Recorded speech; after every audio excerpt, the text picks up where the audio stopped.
nani huay, don't make me cry. Tigi nani what, tigi nani huay. ñu seetlu ne nag ñi nekk ci opposition bi ñi leen jiite en tout cas ñi jiite opposition bi une frange de l'opposition, c'est pas toute l'opposition parce qu'il y a une opposition responsable républicaine mais ñii nga xam ne bu ñu génnee seen gémmiñ rek bu ñu ko ubbee rek safaan lañ koy ubbee lu ñu wax safaan la lu ñu wax àndul ak teggin àndul ak yar àndul ak sutura te loolu ñun suñ cosaan mayuñu ko suñu religion qu'elle soit musulmane ou chrétienne mayuñu ko donc ñu daal di décider ñun femme Benno yi ne dinañ génn pour wax ak askan mi parce que ñoom ñi leen jiite ñoo ne ñoom ñoo deful li ñu war a def ñoo taxawul taxawaay bi ñu waroon taxawaay buñ ko taxawaayoon buñ taxawoon fi ñu war a taxaw def li ñu war a def kenn du dàq seen liste ñun ñii la coalition Benno dàq nañ suñu liste te waxuñu dara parce que yëfu yoon la yoon dafa am yoon bu la tegee ci yoon danga ci aw le droit a été dit képp koo xam ne kii nag intérêt wu dëkk bi moo la soxal intérêt wu réew bi moo la soxal bu yoon tegee danga ci aw waaye koo xam ne kii ba mu waree jàng na bañ ko waree nommé fi ñu ko nommé mu nekk fa toog fa taxawal fi nation bi wax nga ne danga koy sànni ca mbalit duñu lu ngeen wax duñ ko def dañuy def lu ñu neex ba mu neex ñu waaw loolu fu mu am fan fii Sénégal nag moom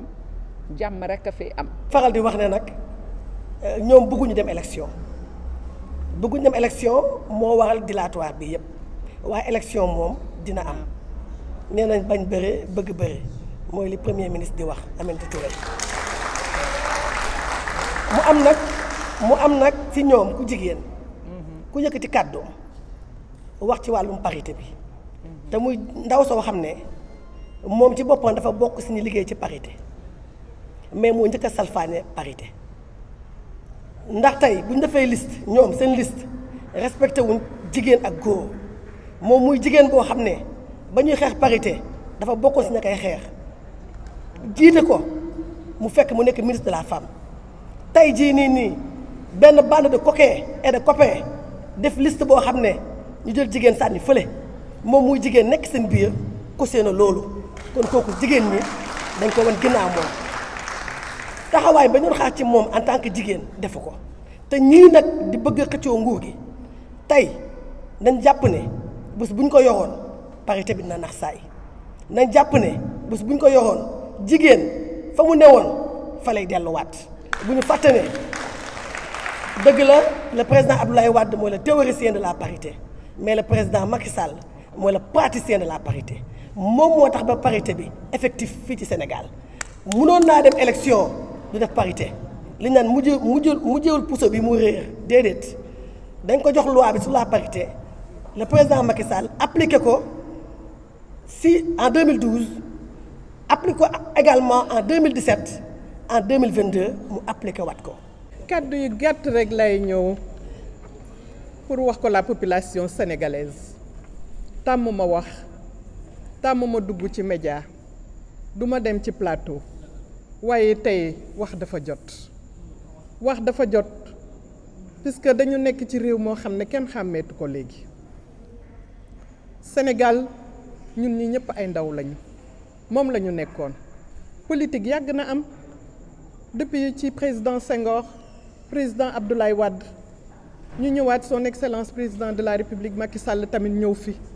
waaye lii ñu fi gis mësuñu ko fee gis kon li ñu war a xoolaat mooy na Sénégalais yëpp xool seen bopp ñu xoolaat valeur yi fi nekkoon xool tamit kilifa diine yi fi nekkoon maam Abdoul Aziz Sy Dabakh lim ñu doon wax te tey boo tegee ay message am day mel ne tey jii mi ngi ak ñun fii ñu toog kon nañu delloowaat suñuy xel xam ne àdduna dafay jeex yàlla suñu borom bi subhanahu wa taala daf ñu dénk rek waaye mayuñu kon nañu xoolaat toll suñuy ndaw tamit nekk ci yenn attitude yi wax lu la neex salfaañe saaga loolu du démocratie kon dama bëgg wax ne ñun ñëpp nañ leen seet yàlla ku nekk li mu rëdd sa jë rëdd na ko te danga koy am kon nañ leen def nànk ñu ànd ak dal woo suñu njaboot yi ci dal wax ak suñu njaboot yi téye suñu njaboot yi ndax lépp mi ngi commencé ci biir kër donc njaboot bu ñu leen toogloowu ci biir kër bu ñu génnee aussi bu ëllëgee bu ñu leen faatee ñoom la puisque président de la République son excellence Macky Sall il est républicain il est démocrate faut pas que ñu confondre démocratie ak anarchie ba ku nekk lu la neex nga def lu nekk boo jógee nga wax ne président la gis nañ ne kenn dootul wax ku wax rek président Macky Sall nga koy jox alors que ay institution tegu na fi ministère de l'intérieur mi ngi fi kon lépp loo xamante ne dañ ko war a def ñun femme Benno Bokk Yaakaar tey mooy woote jàmm ak salaam insurrection bi ñuy wax ñun ñu dindi ci suñu njaboot tàllalaat suñu loxo ñëpp kilifa diine yi ñu jàppale ñu ci kilifa aada yi ñu jàppale ñu ci. daje tey bii nag waxtaan ak askanu Sénégal moo ñu ko waral ndaxte nag lu ëpp tuur te nag ñu ngi ñuy yëkk lu nekk waaye comme dañoo takk caq ñu ne borom caq du xeex ak borom baatu neen waaye soo déggee borom caq du xeex ak baatu neen boobu dafa ëppul fi ñu toll tey jii nag dañoo jëm ci élection législative ku nekk jëfur waaye nag bëgg a bëre bañ bëre ndax fi mu ne 31 juillet bu sobee yàlla lépp dina leer fi mu ne nag ñu bëgg a manipuler esprit sénégalais yi di leen wax loo xam ne amul dañu ne fi mu ne nii parité bi jëpp la laal ndax bu doon dañ ko def rek ci yeewi ñu ne yeewi la waaye dafa dal yeewi dal ci sunu kaw te nag bu fekkee ne ñoom dara dafa dal ci sunu kaw ñu nangu ko mais bu dalee ci seen kaw ñoom ñu bañ ko te Sénégal nag benn bopp la kenn mënu ko xaaj ñaar. nit ñi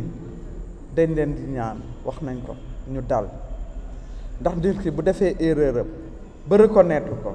wax dëgg yàlla buñ la tegee daan war nga ko reconnaître ndax erreur la rek du ñoom rek a def erreur ñun tam si liste am na erreur ñu teg ñu daan ñu d'accord donc ku def sa liste ba reconnaître ne liste bi kat am na problème te ñun ñoo ko def bu ñu yoon tranché war nga ci jaar ndax yoon rek la dëkk bi dëkk yoon la donc dañuy ñaan nit ñi ñu dal ñaan nit ñi ñu respecter yoon ñu respecter institution yi respecter le président de la République parce que respecter ko mooy respecter sa bopp respecter li yoon di teg mooy respecter sa bopp ñu ngi ñaan ñëpp daal ñu dal respecter